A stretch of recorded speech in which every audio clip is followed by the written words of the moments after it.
All right, I'm Carol Downey with River Action, and the bad link was my fault. I apologize. But today we're doing another of our webinars. This will be number 7 of 9. Today's presentation, as you can see on your screen, is Science to Guide Floodplain Protection and Restoration in the Mississippi River Basin. And our speakers today are both from the Nature Conservancy. Kris Johnson is the Deputy Director of the North America Agriculture Program of the Nature Conservancy. In this role, he helps lead national strategies working with public and private partners to increase adoption of sustainable agricultural practices in row crops and grazing lands. He previously helped lead the Nature Conservancy's floodplains by design effort, developing science, tools, and collaborations to incentivize more holistic management of rivers and floodplains. He received a bachelor's degree from Bowdoin College and a master's and PhD in conservation biology from the University of Minnesota. Kris was a Fulbright Scholar, a MacArthur Scholar, and remains a Senior Fellow in Sustainable Agricultural Systems at the University of Minnesota.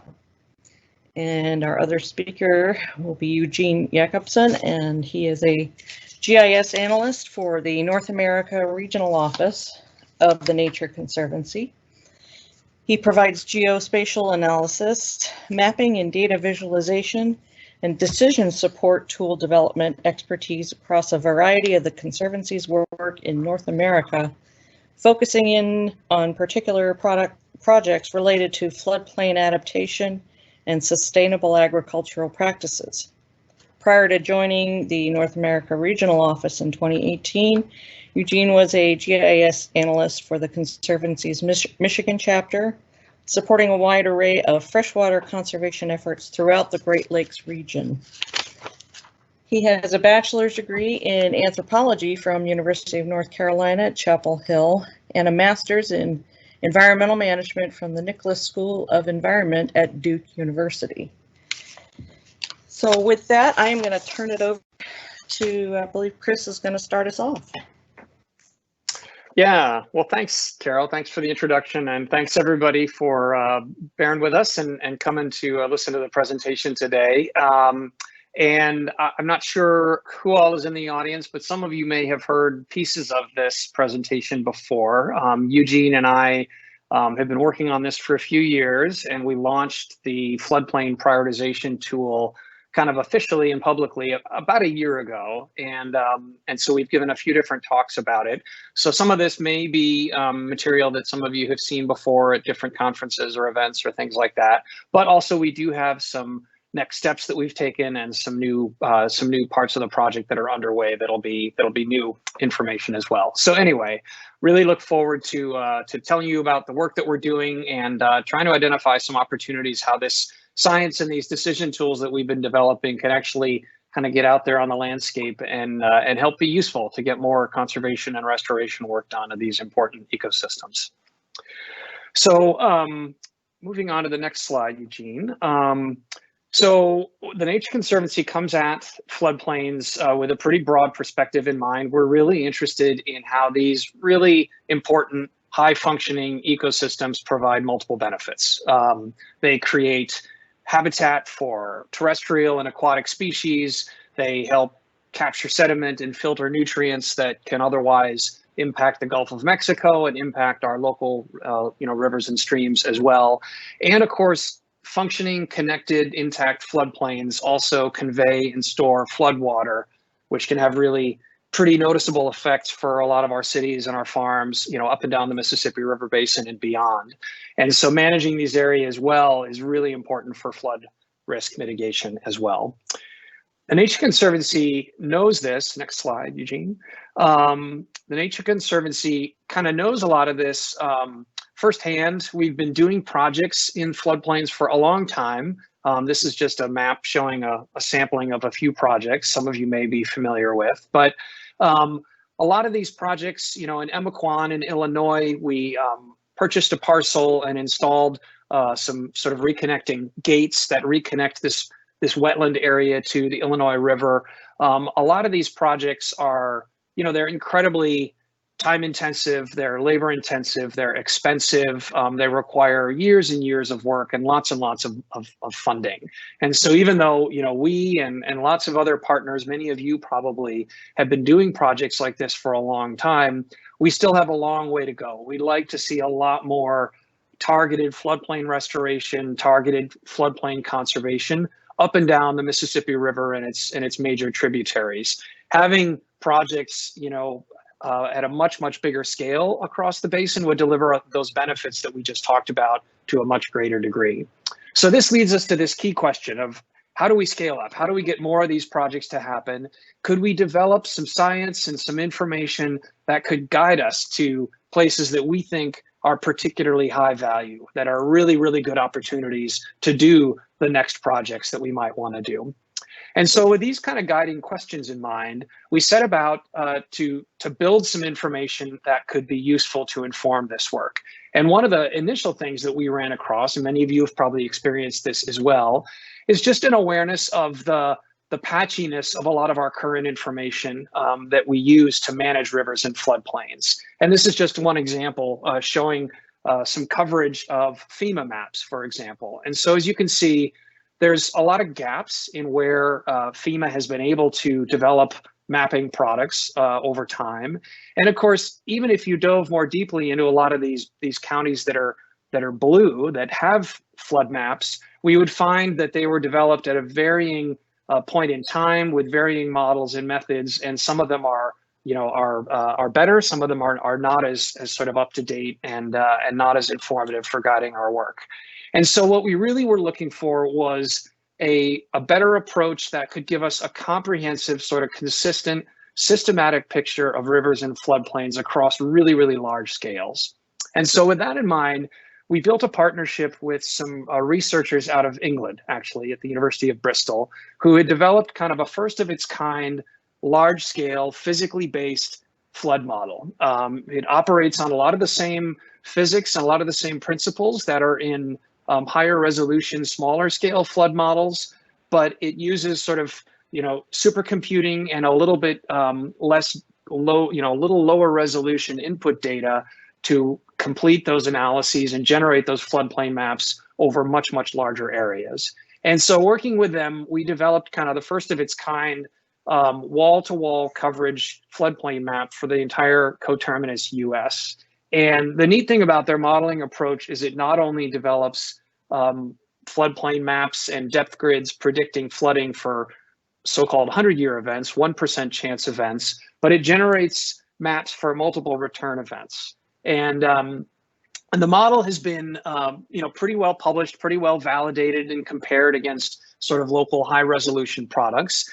At the end of the day, at a given point on the map, it's not going to give you the same level of detail that a bespoke, two-dimensional flood model will give. But if you're interested in sort of larger scale assessments of rivers and floodplains, you want to be consistent, you want to be accurate enough to kind of give you some guidance on how to improve management, this is actually a really powerful tool. And what we found in the next slide is that basically relative to sort of existing products, it gives us this wall-to-wall coverage, and it produces both a riverine fluvial hazard map as well as a pluvial rain intense rain event flooding map as well. And so together, these two products are a really powerful data set that we can use to start building some analyses and building some maps and decision tools for flooding. And so with that in mind, we did some science, kind of, kicking the tires on these new models to see what we could do, to see what kinds of questions we can answer. And so we used the products of this new mapping in a large scale kind of spatial analytic exercise to ask the question, how many people do we think are actually exposed to riverine flood risk in the US? This is a question we really hadn't been able to answer comprehensively before because of that patchiness in existing flood map coverage. And what we found is actually there's over 40 million people are currently exposed to the 100-year flood event, the riverine flood event in the US, which is about 3 times as many people as had been estimated previously, again, using that sort of patchy flood map information. And these 41 million people are also sort of, you know, co-occurring with $5 trillion worth of assets of various kinds. And we published this a couple years ago, which, you know, got a lot of attention because that number is so big. But then we wanted to ask other questions as well. In particular, we wanted to ask questions about floodplain conservation efforts and future development and the ways in which we might actually be making this problem worse by continuing to build in harm's way and exposing more people, new properties, you know, future generations, future pieces of infrastructure to floods that could come down the pike in the future. And so we did another analysis, looking across the country again, looking at open space, looking at population growth projections in areas where population is expected to develop in years to come. And what we found is that there are huge areas of floodplains across the country where population growth is expected to happen. And those populations are projected, some of them, to land in floodplain areas. And if they do, you know, inevitably, not even considering the ways in which climate change could exacerbate flooding, if we build more assets in floodplains, they will eventually be impacted by flooding. And so you can kind of look ahead and you can do kind of a benefit cost assessment of how much would it cost to go out and protect these places right now and avoid those potential future cumulative damages. And so we did that, and we published this about a year ago, and we basically found an area of floodplain that's about the size of the state of Massachusetts, where the cost of future damages from projected flooding on projected developed areas is about 5 times as great as the cost to actually go out and protect those places right now. Now, we're going to be kind of revising and refining this analysis in the years to come to use better and better data around the land values, the cost of acquiring, to incorporate climate change impacts on flooding and things like that.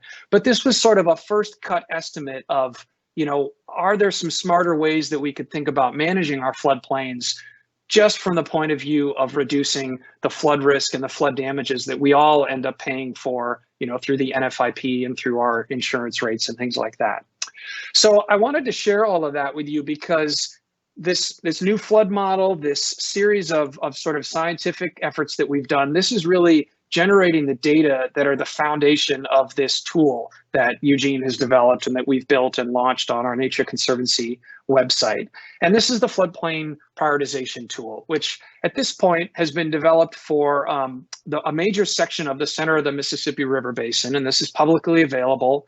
And it provides sort of a quick, easy interface where users can go and access and interact with a lot of these data to try to get information about how to improve floodplain management.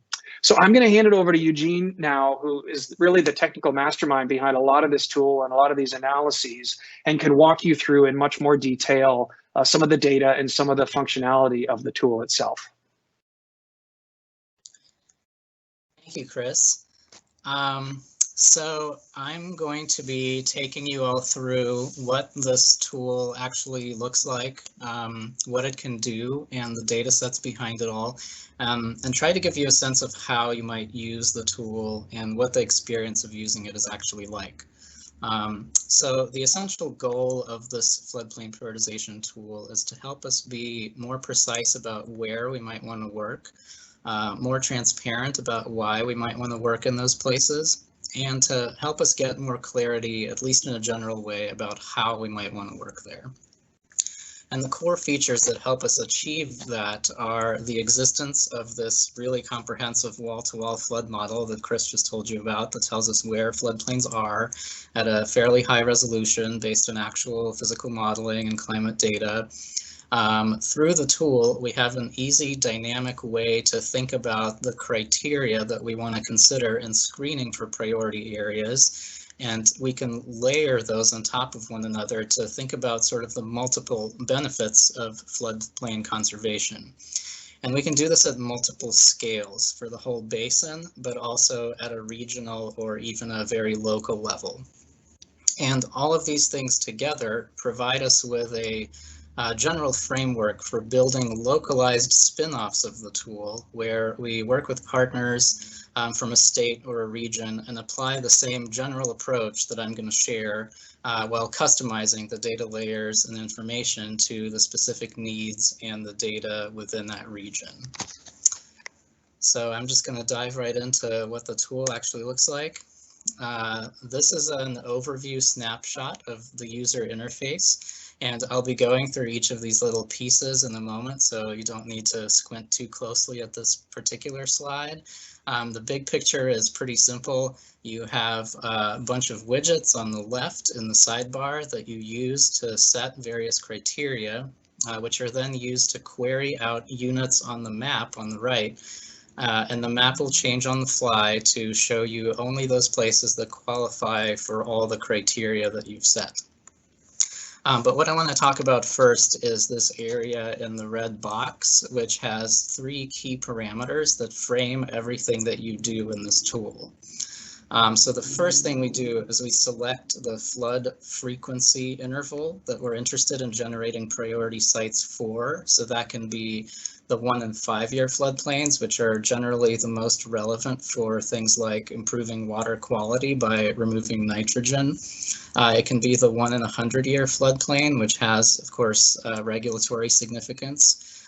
Or it can be the 1- and 500-year floodplain, which you can think of almost like a false sense of security area. They're places generally we don't think of as being high risk for flooding, but especially with climate change, there's a lot of these areas that we can expect to see increasingly frequent flood events. The next thing we do is we select the size of the analysis unit. So these are catchment sizes delineated by the USGS, and these are going to be the chunks that get returned to you on this map as potential priority sites. So the Huck 8s are on average in the Mississippi Basin about 3,700 square kilometers. Next level down, the Huck 12 is about 90 square kilometers. And the finest scale, the so-called catchments, are about 2.5 square kilometers. And finally, you select the management action that you want to prioritize based on. So if you choose protection, the tool is just going to consider floodplains that are currently in natural land cover, so forest, wetland, or grassland.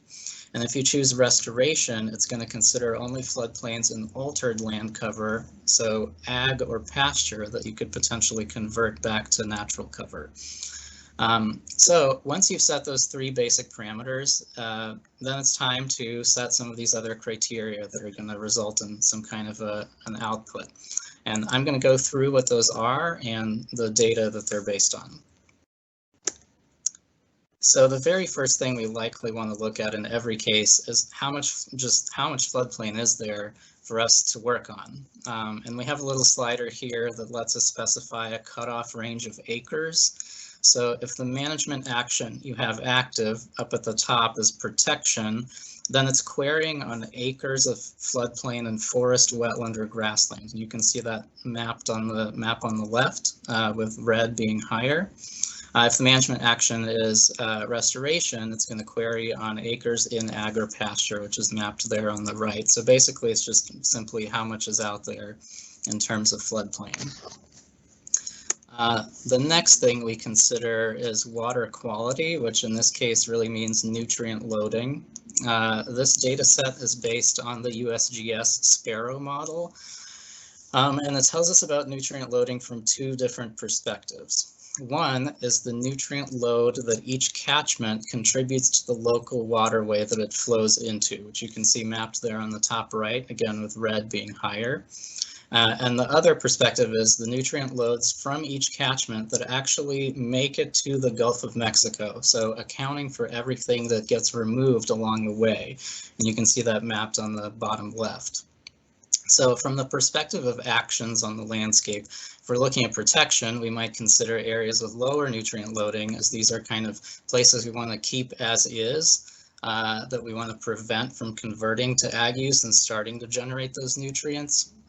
If we're looking at restoration, we want to restore floodplains where loading is high to take the best advantage of their capacity to remove that nitrogen from local waters. And we also have this growing degree days metric, which you can see mapped on the lower right, which helps us get a temperature throughout the year. So where the temperature is higher, we have a higher potential for floodplains to effectively remove nitrogen. So if we want to really be focused on targeting that particular benefit of floodplains, we should look in relatively warmer places. Next, we could also consider something called the National Commodity Crop Productivity Index. This is a measure of soil's capacity to produce commodity crops based on a bunch of different characteristics of the soil and the climate, so things like pH, organic matter, water holding capacity, how many frost-free days there are per year, lots of different characteristics that are lumped into this index. And so these images here, you can see they show us the most productive soils in green and the least productive in red. And at the bottom here, you can see that actually in the floodplain only, and this is right around Davenport, Iowa, we can see we have some pretty high resolution info on this. So the idea, sorry, I'm overzealous there. The idea here basically is we want to flag areas with relatively less desirable soils, where the prospect of converting floodplain that's in ag use back to natural cover would potentially be an easier sell and have fewer trade-offs from the perspective of ag productivity. So now moving on, the next bucket of data we have is habitat. So we have a variety of habitat layers from a swath of different organizations and potential partners, so we can flag which of our sites happen to have unprotected floodplain that's in an area that's already seen as significant for a certain species.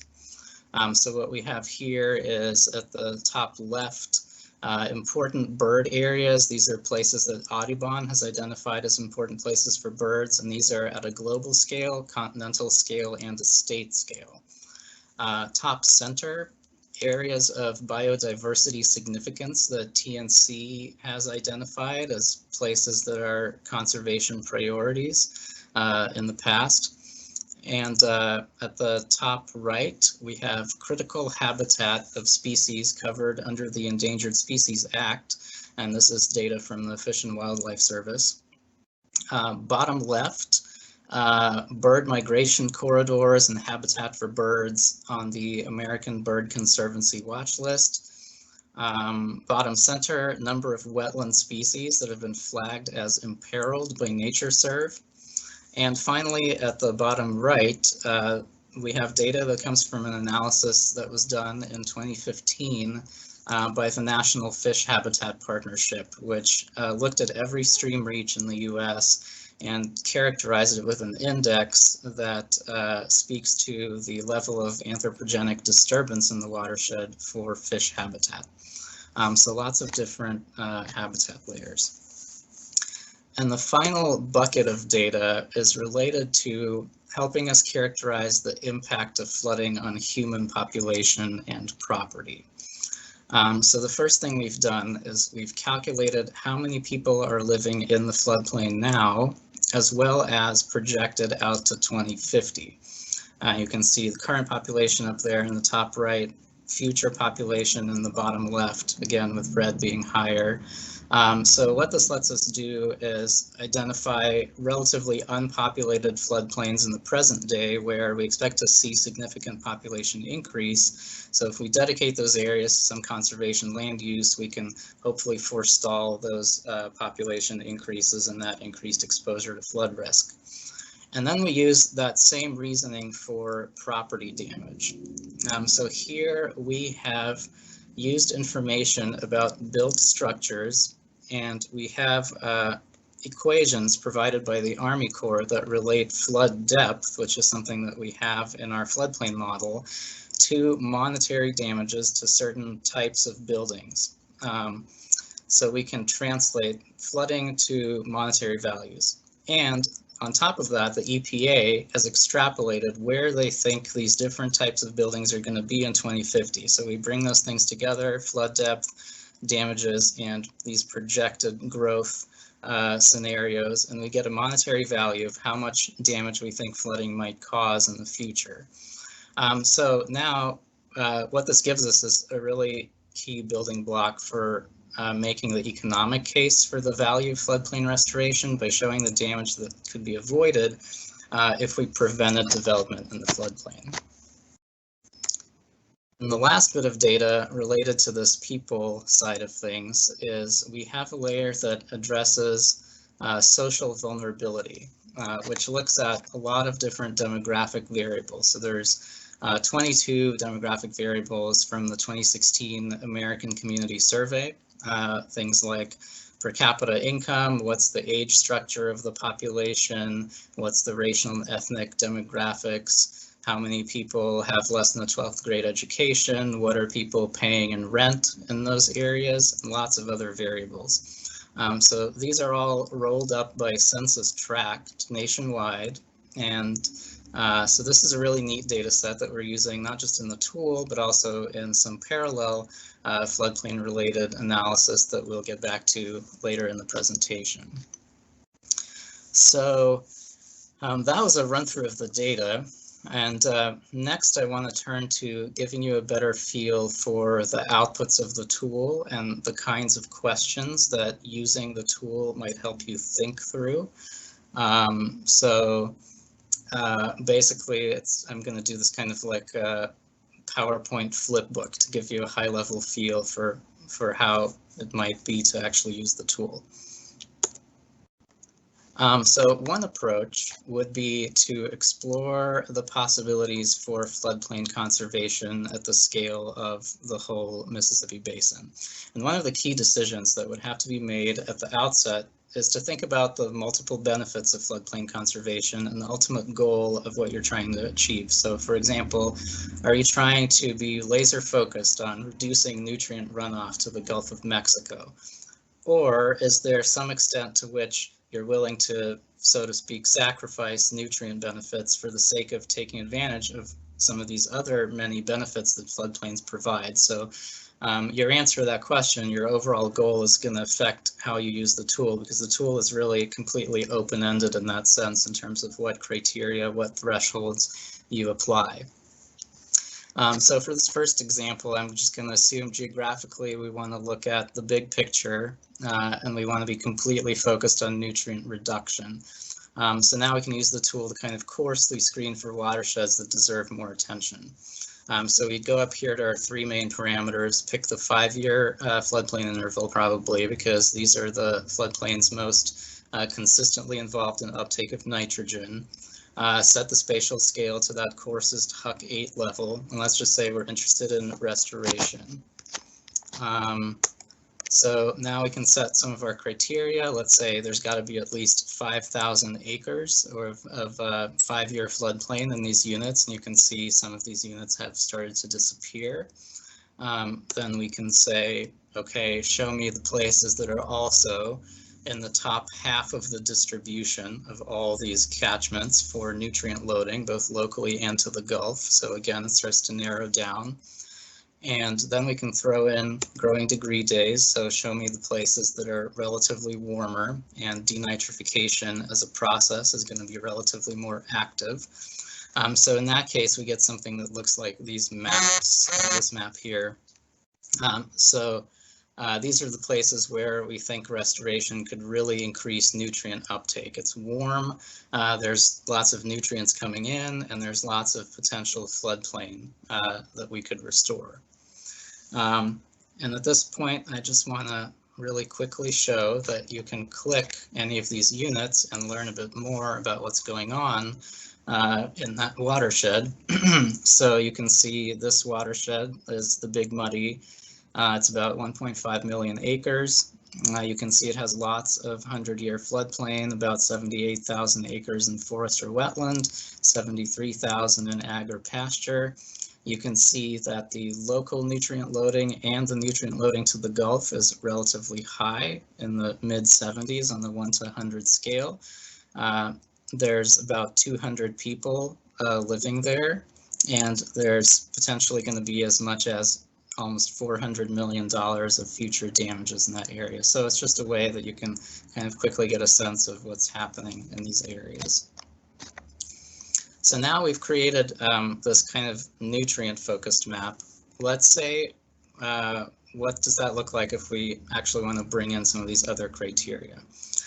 So the first thing I would probably do in that situation, I would relax these nutrient thresholds a little bit, because we need to sort of make some space for bringing in some of these other criteria, or our map is going to look probably really sparse. So I've done that here, and you can see a bunch of these units have come back. And then I start to apply some of these other things. So I've eliminated areas with highly productive soils. That it might be a hard sell to take those floodplains in ag out of production. Here I've zoomed in a little bit so you can see the units better, and I've layered in places that have at least 500 people living in the floodplain in 2050, places that have at least $10 million in projected damages.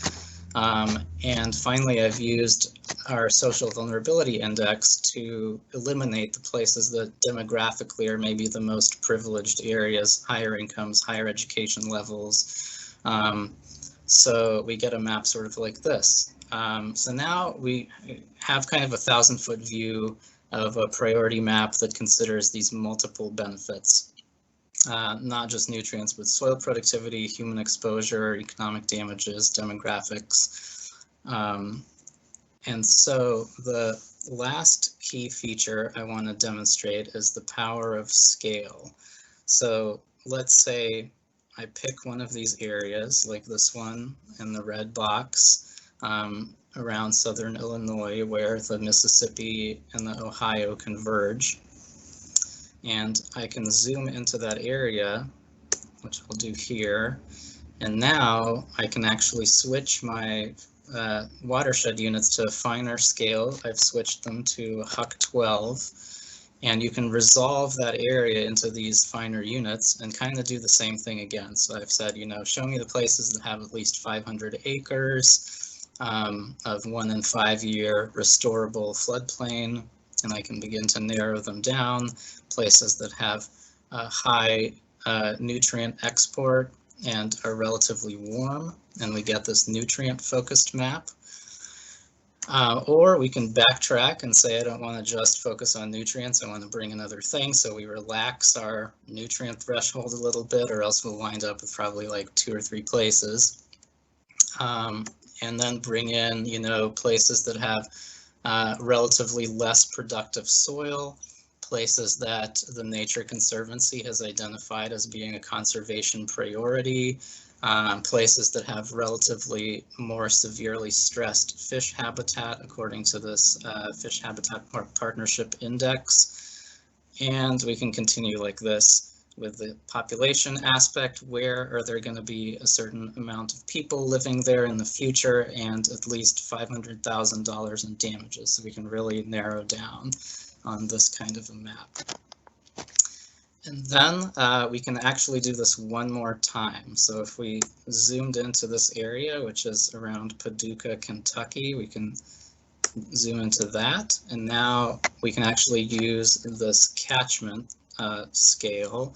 And these are about 2.5 square kilometers in size, so pretty small places. And you can see the 100-year floodplain overlaid kind of in this grayish color. And again, we can kind of do the same song and dance. Where is there something available? Significant nutrient export going on, and quite a few places qualify for sort of that nutrient focus.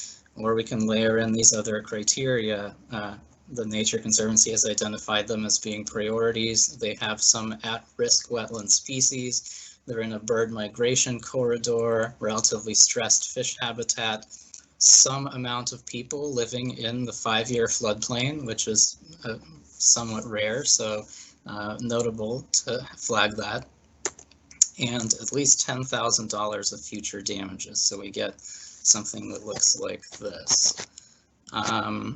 So that kind of concludes the high-level tour. There's a really deep dive that you can have with each of these data sets, each of these criteria and thresholds. But hopefully you can see some of the strengths of this approach. Mainly, we have this really comprehensive set of data around where floodplains actually are. We can easily use this to explore the multiple benefits of floodplain conservation, and we can do this at multiple scales. So there's a lot of opportunity here to really dive into a rich array of data and use this tool to not always necessarily produce, these are going to be the priority maps that we're going to use, but really to open up space for productive conversations around conservation decisions. And we've had a number of instances in the past couple years where we've used either the tool itself or the data behind the tool to inform real-world conservation opportunities that came our way. So I'll give one example of that took place in Kentucky, where there was an opportunity to submit a multi-partner funding proposal for the Wetland Reserve Enhancement Partnership program, which is administered by the NRCS. And this group was considering 2 to 3 large kind of watersheds in western Kentucky on the Missouri border, around where the Tennessee River flows into the Ohio and the Ohio flows into the Mississippi.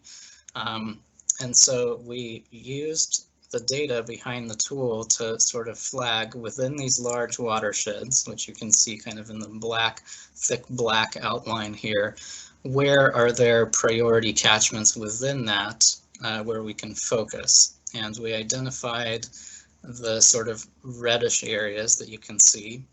And then we actually went inside each of those. So now if you pretend, as I change slides, that we're zooming into this area on the left in the red box, we were able to say, okay, exactly where in those catchments might it make sense to look more deeply to see if there's opportunity. So we applied these different criteria. So these are places that have some 5-year floodplain in ag or pasture land that's available.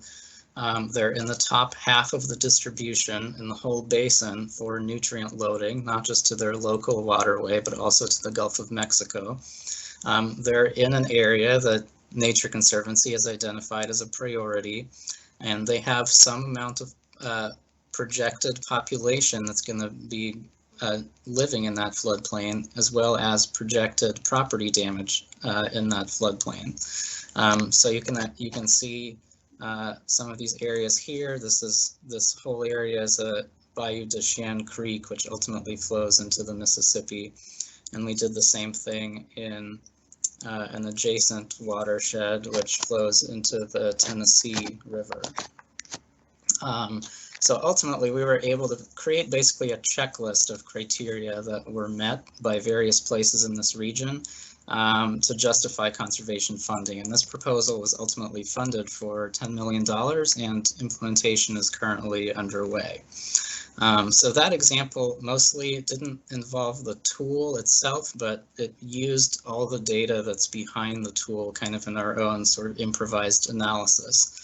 But next, I'm going to pass it off to Kris again, who's going to discuss another effort in which we actually adapted this floodplain tool to a local context in the Merrimack River in Missouri, essentially building a spin-off version of the tool where the data, the criteria, the functionality were kind of tailored to the specific needs of that geography and the group of partners that was involved. So thanks, and I'm going to pass it back to you, Kris. Well, great. Thanks so much, Eugene. And yeah, thanks for kicking off the discussion about the Merrimack work. This was a really exciting opportunity. A colleague of ours in the Nature Conservancy chapter in Missouri, Barbara Cherry, leads a lot of our floodplain river management work there.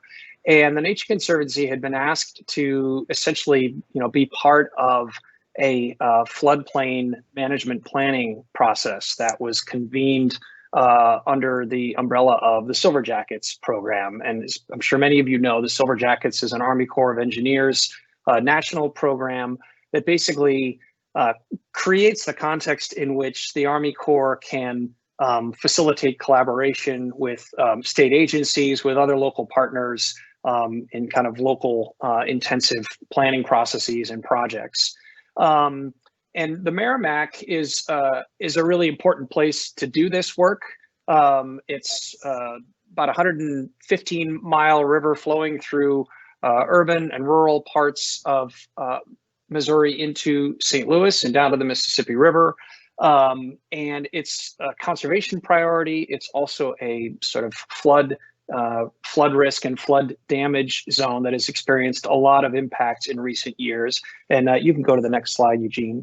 And so with all that sort of context in mind, the Army Corps of Engineers, it basically initiated this floodplain management planning process in 2018, I believe.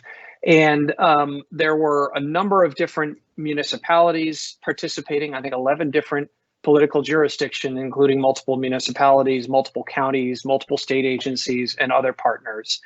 And so what we were basically kind of offered the opportunity to do is to not only provide a conservation organization sort of lens on some of the potential benefits and opportunities around floodplain management and conservation of open space, but we also sort of offered the tool, and we offered a lot of the data within the tool basically as a platform to support the planning process.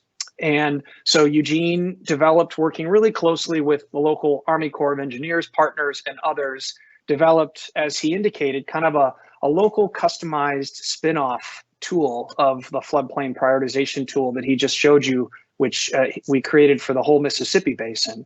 But for this tool, we swapped out some of the data that were in the basin-wide tool for better locally available data. For example, they had a SWOT model that had been run for that watershed, which provided much kind of more locally calibrated and validated information about water quality issues. They also had pre-existing data shown here in this map, these point data sets. They had local data indicating kind of where current structures, noteworthy structures are on the map, and inundation structures, previous acquisition efforts that had been done.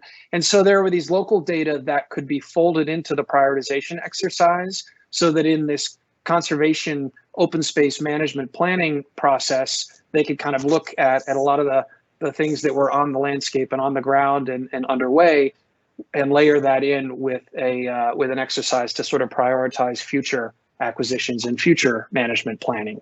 And so at the end of the day, the exercise was really similar to what Eugene kind of walked you through, which was where might be opportunities and key priorities for open space conservation in this jurisdiction in the years to come, and how would we kind of look at the multiple benefits that could come from those conservation activities as not only delivering flood risk reduction, which of course is central to the Silver Jackets planning process, but also deliver other benefits that were of interest to the multiple jurisdictions involved.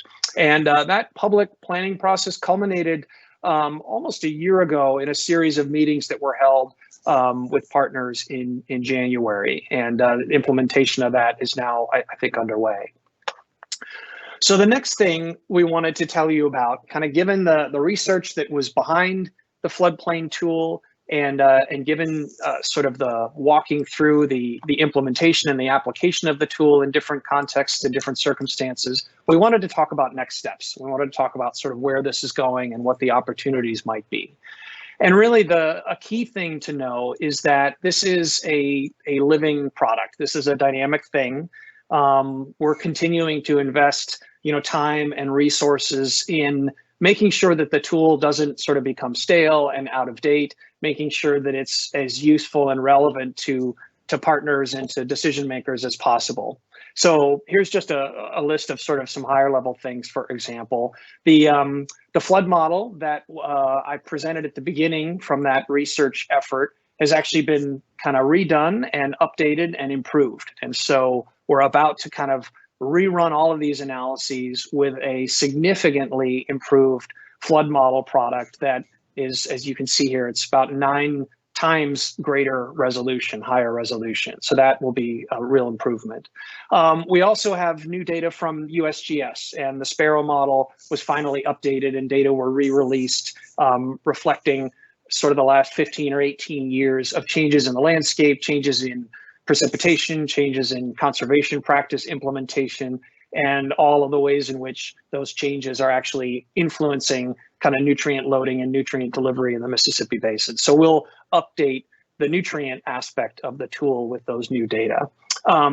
We also have had, over the last few years, a really impressive, exciting project underway within the Nature Conservancy to build what we call kind of the resilient and connected lands network data. So this is basically looking across our landscape with an eye towards the ways in which climate change could impact connectivity, could impact different species, and could cause sort of or prompt kind of migrations and movements. And so if you look at the landscape with an eye towards, where do we have to try to do the best job we can to enable those corridors, to enable that connectivity, to facilitate adaptability on the part of biodiversity, on the part of terrestrial and aquatic species, where would we focus our work? And so this was a massive multi-year, multi-million-dollar spatial analytic exercise that is generating sort of first of their kind maps to try to guide conservation in this era of climate change. And so we're going to fold that into this tool as well, because of course, everything that we've talked about in the floodplain tool, floodplains could be a really, really important piece of connectivity for a lot of species and a lot of biodiversity. And so having an eye towards where those opportunities are most significant could be really, really valuable. We also know that floodplains are a really important tool for sucking carbon dioxide out of the atmosphere, a natural climate solution. And so bringing a little bit of the literature, a little bit of math to that, and sort of showing visually how, if you undertake a floodplain project, you might be able to accumulate a certain amount of carbon could be really useful in a time when carbon markets are sort of exploding and of great interest.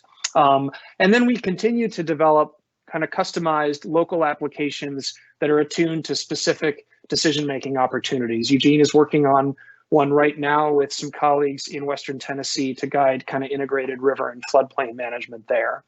And then we also have new science and new research to develop new data that will be folded into this tool. And I'm just going to talk about a couple things in particular. One is some of that benefit cost analysis work that I mentioned at the beginning of the webinar.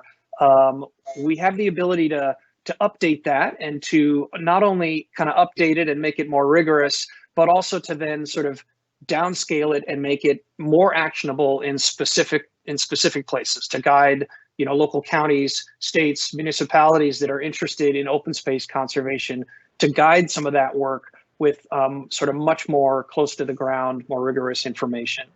And then we're also folding into the tool and into a lot of our work revised floodplain maps that are informed by climate modeling. And we've just published a paper in the last couple days that uses a sort of ensemble climate model approach to link changes in potentially intense rain events with changes in flooding, and then to look at how that could sort of ripple out onto the landscape and impact flood risk in the years to come. And so we're going to fold that information into the tool as well. So I'll just give you a couple specific examples in the next few slides here.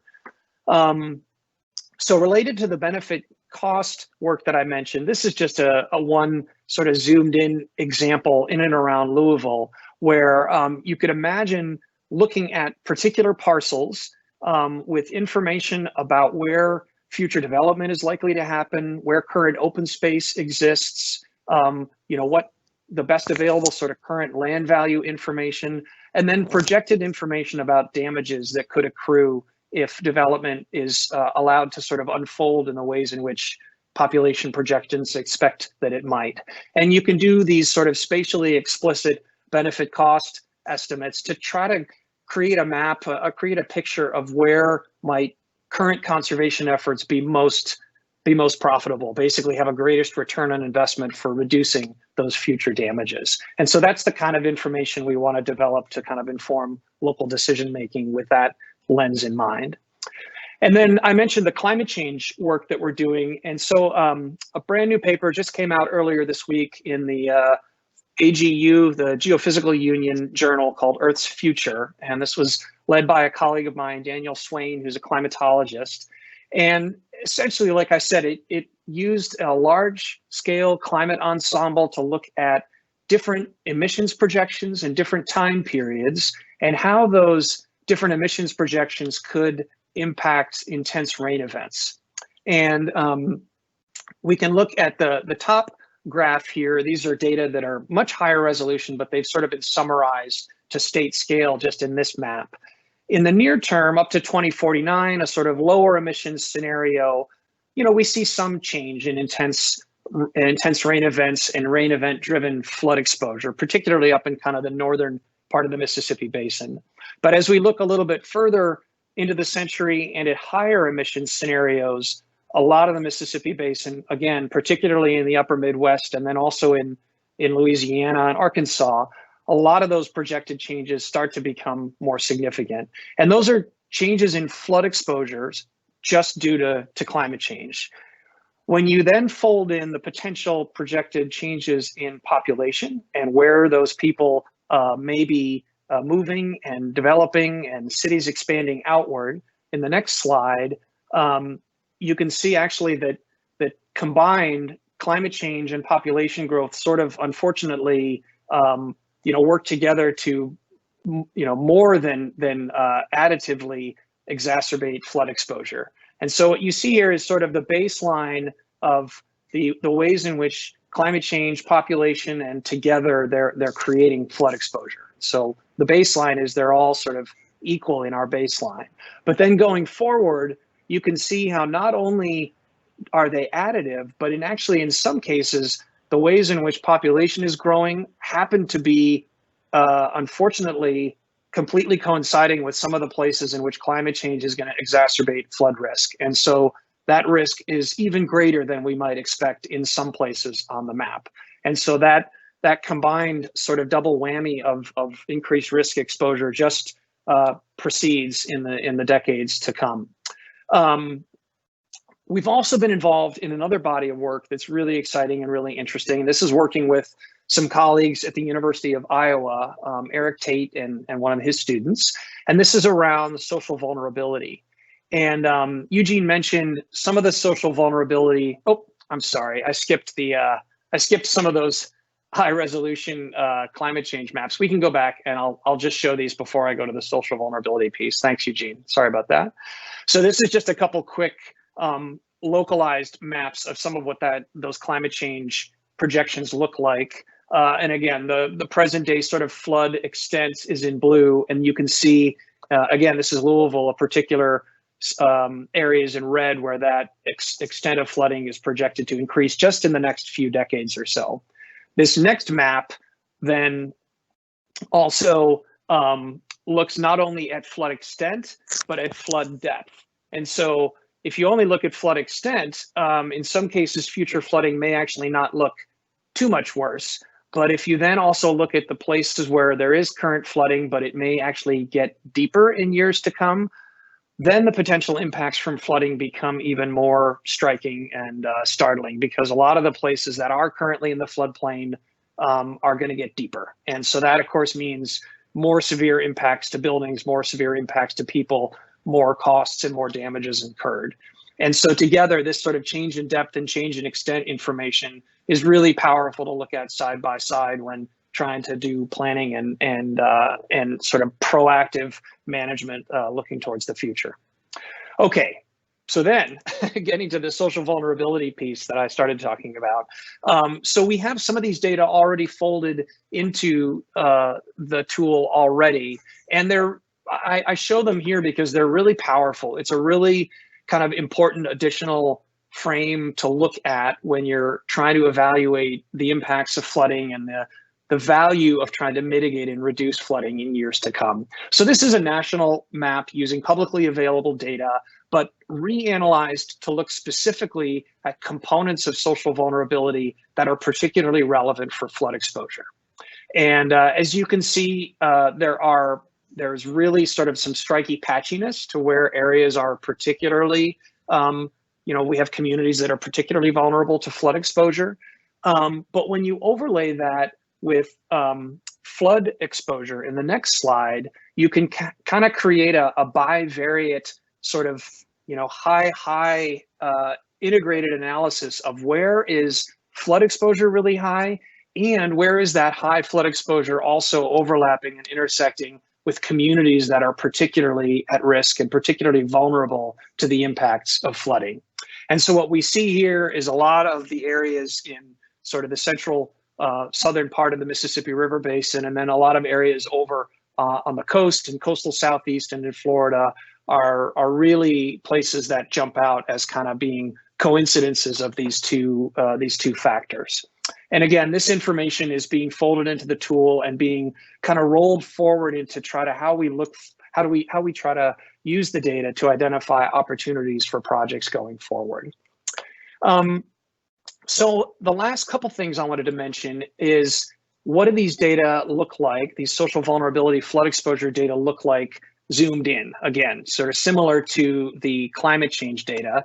And so here is a zoomed in look again at a particular community. This map is looking at depth, and the deeper purple you can see from that sort of bivariate matrix up there. The deeper purple is that high area. And this is a floodplain overlaid with, I believe it's Louisville again, isn't it, Eugene? It's Greenville, South Carolina. Greenville, South Carolina. Okay, sorry about that.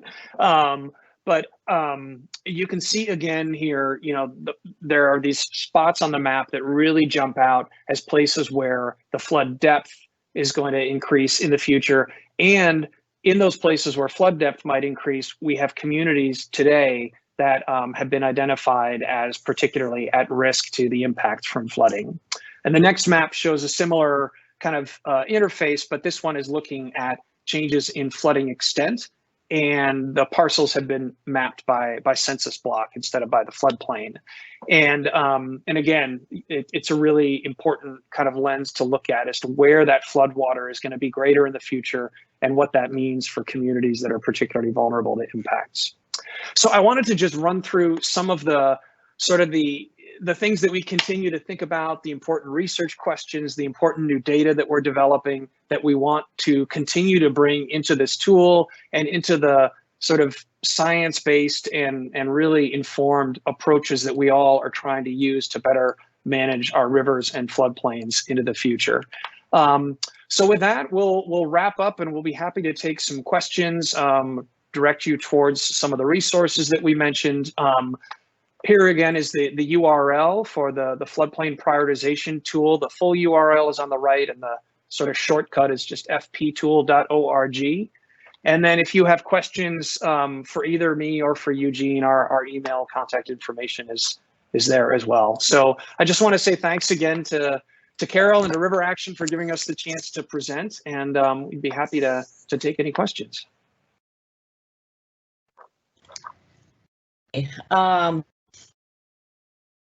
Questions, please use the Q&A chat window. You can type in there and we'll get your questions answered. And one other note before we get on, just that we're recording these webinars, so you will have access if you would like to, if you missed the beginning of this one, my fault. But anyway, we've got a question here from Tara, and she says, will you note on the tool when the changes are made to the data behind the tool, or what should we watch for to know when these are included?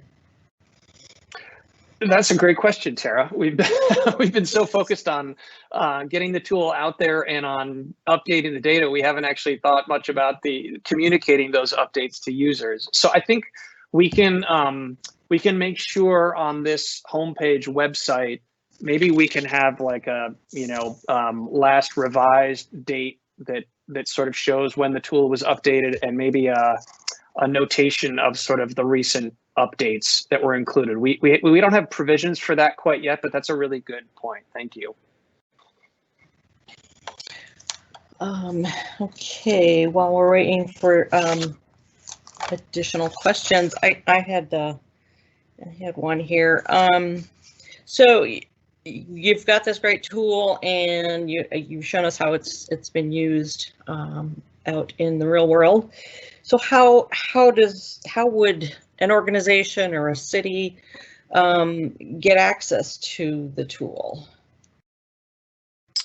Well, yeah, getting access to the tool is super easy, just that fptool.org. But I would note that takes you to the Basin-wide tool, which if you're a city, it's going to be interesting, but it's probably not going to be kind of decision relevant information. And so I think, what might be a logical kind of progression is if you're a local floodplain manager, a city administrator at the county scale, at the local municipal scale, or even if you're, a participant in like a state emergency management department or a state hazard committee, you could go to the tool and you could browse around and you could kind of get familiar with some of the information and the data that are available, and then use that to sort of have some conversations about what kinds of information would be most relevant to the decisions that you want to be making. Is there, something in the tool that is interesting, but you would need kind of a local data set or a higher resolution version of it? And that's the kind of thing where, we can probably help answer some of those questions. We can, help direct you towards resources, or maybe, work with you in some way to kind of build out an asset that would be more relevant at a local scale. So of course we can't do that for every municipality up and down the basin. Of course, Eugene doesn't have that much time in the day, but I think the information that's in there right now is really helpful, almost regardless of the scale, just to kind of frame the benefits and the sort of the decision-making criteria around a whole range of different things that we might do in floodplains. When you actually get down to kind of thinking about projects or putting proposals forward for hazard mitigation funding or things like that, then you may need different flavors of that same information to kind of be robust enough for one of those activities. Eugene, does that make sense, or do you have any other comments to add to that? No, I think that makes sense. Thanks. So you mentioned the Silver Jackets. So are they familiar with how to use and apply this tool? Is that another avenue to get, more of a consultation sort of use of it? Yeah, I mean, we've had, of course, the Silver Jackets are a big national program, and there's lots and lots of different little efforts underway in different states and in different places. So we've had a lot of conversations with the Army Corps of Engineers at the national scale about the tool and the data, and they've been really interested and asked us to present to their staff in a couple different places. And we've had conversations not just in the Merrimack, but in a couple other river systems about the ways in which the tool and the data could be part of Silver Jackets planning processes. So I think there, many of our partners at the Army Corps are pretty aware of and familiar with this and have been sort of kicking the tires and using it in different places, but certainly not, everywhere, and not every Silver Jackets initiative by any stretch. So if any of you happen to be engaged in a local planning process or working with local partners where you think something like this could be useful, feel free to reach out, and we'd be happy to tell you more or to talk more about the opportunities there. Great. Yeah, Davenport's kind of undergoing pretty much a whole 9-mile plan, so hopefully they're tied into this.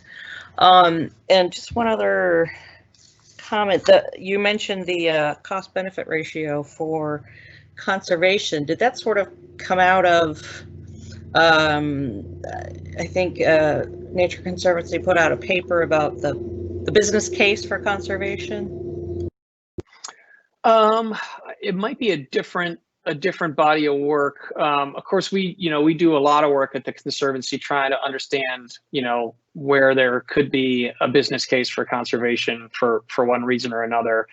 The specific paper that we published related to that work was about a year ago in the journal Nature Sustainability, and that's I can forward the PDF for that article to anyone who's interested. But that's where that work was published. Great. Yeah, it made a lot of sense, and I think for those that are more dollars and cents or numbers minded, that certainly helps make the case for conservation projects.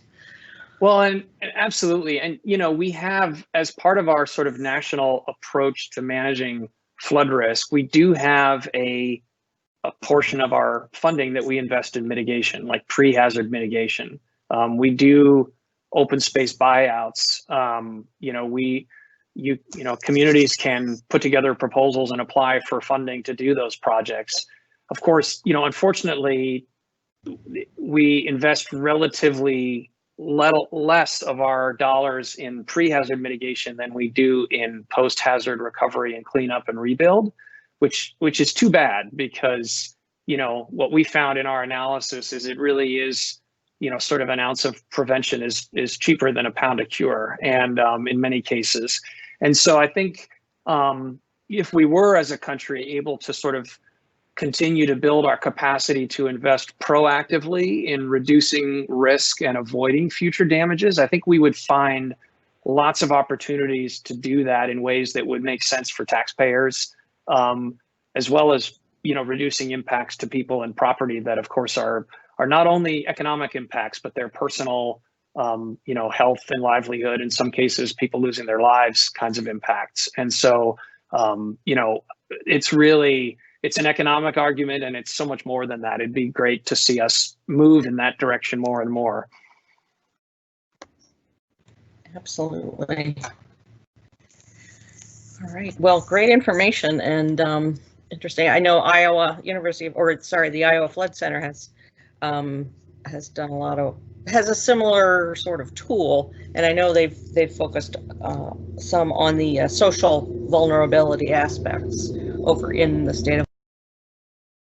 Yeah, and that, like I said, Eric Tate, who's a professor in the geography department at University of Iowa and works with the Flood Center, he was our main partner in doing that work and published a paper on that. And so yeah, we've had really great collaborations with the Flood Center and with lots of folks at the University of Iowa. Well, that's great. Good to hear that you didn't have to reinvent the wheel. Yeah, absolutely. So two great tools there. Okay, unless anyone else has any more questions, I think we will wrap it up. And again, thank you so much, Kris and Eugene. Really appreciate it. And we've got 2 more sessions next week, in case anyone is still interested. And I think that is it. And if anyone needs to get in contact with Kris or Eugene, obviously there's the contact information on the screen, but after the presentation, I will have access to that too. And I will be getting the recording out onto YouTube actually probably early next week.